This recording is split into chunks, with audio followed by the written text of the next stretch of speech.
నిజంగా ఏ స్థాయిలోకి చంద్రబాబు నాయుడు దిగజారిపోయినాడు అని చెప్పడానికి వెన్నుపోటు పార్టీ నాయకుడు కుట్రలు చేసి వెన్నుపోటు పార్టీ పాలనలో ఏ రకంగా వ్యవస్థలు ఉన్నాయని చెప్పడానికి నిదర్శనం.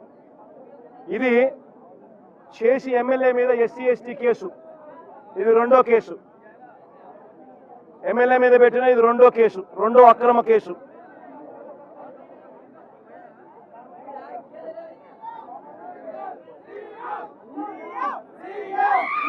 నేమకల్లో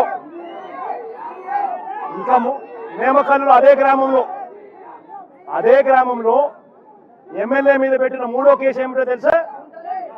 అదే గ్రామంలో ఎమ్మెల్యే మీద పెట్టిన మూడో కేసు ఏమిటో తెలుసా?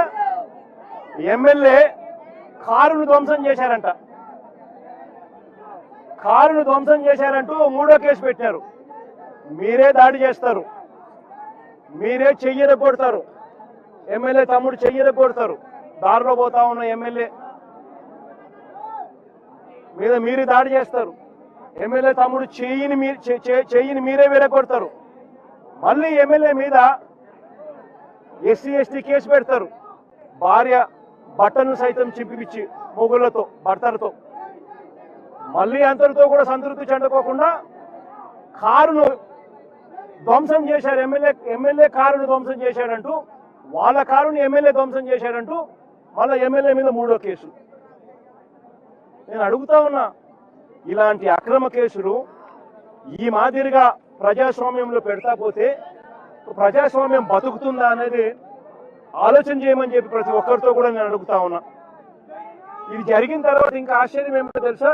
ఇది జరిగిన తర్వాత ఎమ్మెల్యే గిరిని ఎవరినైతే కారులో ఎక్కించుకొని ఉన్నాడో ఆ గిరిని తీసుకొని ఎమ్మెల్యే తమ్ముడు ఎవరైతే ఉన్నాడో శ్రీరాములు ఎవరైతే ఉన్నాడో తమ్ముడిని తీసుకొని పోలీస్ స్టేషన్కి వెళ్ళి ఇవన్నీ చూపించి కేసు కట్టండి అయ్యా అంటే పోలీసులు కనీసం కంప్లైంట్ కూడా తీసుకోలేదు. పోలీసులు కనీసము కంప్లైంట్ కూడా తీసుకోలేదు. అంటే ఒక నష్టపోయిన వ్యక్తి పోలీస్ స్టేషన్కి వెళితే ఆ గిరిని తీసుకొని ఆ కార్యకర్తను తీసుకొని పోయి వాళ్ళ సొంత తమ్ముడు ఎవరైతే చెయ్యి విరిగిపోయిందో తమ్ముడు తీసుకొని పోయి కంప్లైంట్ ఇవ్వడానికి పోలీస్ స్టేషన్కి పోతే కనీసం ఎమ్మెల్యే స్థాయి వ్యక్తి వచ్చి కంప్లైంట్ రిజిస్టర్ చేయాలనుకున్నా కూడా కనీసం కంప్లైంట్ కూడా తీసుకొని పరిస్థితిలో ఈ రాష్ట్రంలో పోలీస్ స్టేషన్లు పనిచేస్తా ఉన్నాయి అని అంటే ఇక సామాన్యుడు ఎవడైనా పోలీస్ స్టేషన్కి పోయే పరిస్థితి ఈ రాష్ట్రంలో ఉందా అన్నది ప్రతి ఒక్కరూ కూడా ప్రజాస్వామ్యవాదులందరూ కూడా ఆలోచన చేసుకోవాలని చెప్పి ఈ సందర్భంగా నేను ప్రతి ఒక్కరితోనూ కోరుతా ఉన్నా. ఇది నాలుగవ తప్పిదం. కేసు సైతం కంప్లైంట్ సైతం తీసుకునేదానికి కూడా పోలీస్ స్టేషన్లో వెళ్ళి తాను అడిగినా కూడా కనీసం పోలీస్ స్టేషన్లో కంప్లైంట్ కూడా తీసుకునే పరిస్థితి ఉండడం నాలుగవ తప్పిదం. ఇక ఐదవ తప్పిదం ఏమిటో తెలుసా? ఏమిటంటే ఎమ్మెల్యే ఈ స్థాయిలో చెయ్యి విరిగిపోయిన వ్యక్తిని తీసుకొని పోయి గిరిని తీసుకొని పోయి ఆ వీడియో ఫోటోలు సైతం ప్రొడ్యూస్ చేసిన కంప్లైంట్ తీసుకోకపోవడం ఒక తప్పు అయితే, రెండో తప్పు ఏమిటో తెలుసా? ఎమ్మెల్యే మీద రివర్స్ కేసులు. ఐదవ తప్పిదం ఇది, ఎమ్మెల్యే మీద రివర్స్ కేసులు. చంద్రబాబు నాయుడు గారి అమలు చేస్తా ఉన్న రెడ్ బుక్ పాలనలో వెన్నుపోటు పార్టీ పాలనలో ఆయన పెట్టుకున్న ఈ డర్టీ సిస్టమ్ చేస్తా ఉన్న పని ఏమిటో తెలుసా? రివర్స్ ఎమ్మెల్యే మీద అక్రమ కేసులు, తప్పుడు కేసులు. ఆశ్చర్యం ఏమిటో తెలుసా? ఎంత అన్యాయంగా వీళ్ళు కేసులు పెడతా ఉన్నారంటే బాధితులైన విరూపాక్షి, ఆయన కుటుంబ సభ్యులు, వైఎస్ఆర్సీపీకి చెందిన వారి పేర్లు ఇరికించి అక్రమ అరెస్టులకు దిగడమే కాకుండా ఎంత దొల్లటనం ఉంది అనంటే, మొదట సంఘాలలో జరిగిన ఇన్సిడెంట్ మీద కంప్లైంట్ ఎలా ఉందో తెలుసా? ఆ కంప్లైంట్ చూస్తే ఆ మొదటి సంఘాల్లో జరిగిన వాళ్ళ కంప్లైంట్ చూస్తే, సంఘాల్లో జరిగిన ఇన్సిడెంట్కి సంబంధించిన కంప్లైంట్ చూస్తే ఏకంగా ఆశ్చర్యం కలిగించే విషయం ఏమిటంటే ఈ కంప్లైంట్లో నలుగురు పేర్లు ఇదే కంప్లైంట్లో వేరే నిందితులుగా సేమ్ పేర్లు రిపీట్ చేస్తారు. A10 యాదవల్లి ప్రేమకుమార్ A10 అయితే మళ్ళీ A22లో కూడా అదే ప్రేమే, అదే మనిషి మళ్ళీ రిపీట్.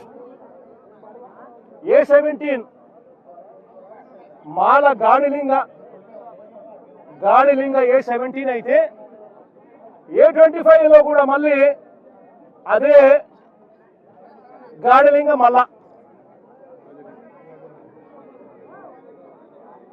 గాడిలింగ A25 సేమ్ పేరే రిపీట్, సేమ్ మనిషే సేమ్ మనిషే repeat. A19 Satti Reddy, A23 Satyanarayana Reddy repeat కంప్లైంట్లో. A14 A18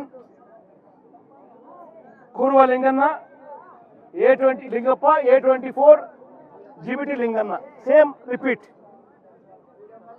నేను ఆశ్చర్యంగా నేనేం చెప్తున్నానంటే ఎటువంటి విచారణ లేదు. FIR మామూలుగా రిజిస్టర్ చేసేటప్పుడు, కంప్లైంట్ ఏదైనా రిజిస్టర్ చేసేటప్పుడు ఒక నిందితుడిని ఈ మాదిరిగా చేర్చాల్సిన పరిస్థితి వచ్చినప్పుడు అంటే కంప్లైంట్ కూడా ఎవరు పోలీసులే వీళ్ళంతకీ వీళ్ళే రాసుకోవడమే, ఎంక్వైరీ కూడా లేదు, ఎంక్వైరీ కూడా చేయలే, వీళ్ళంతకీ వీళ్ళే కంప్లైంట్ రాసేయడమే.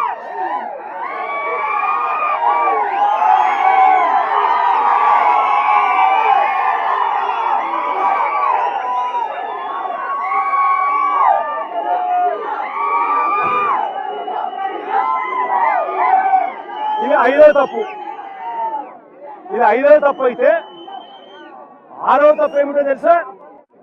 ఆరవ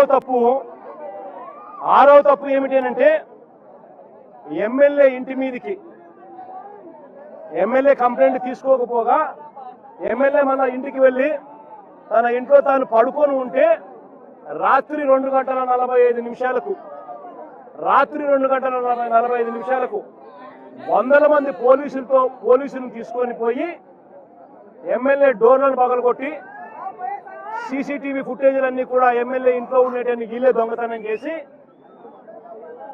ఎమ్మెల్యేను అపహరించడం.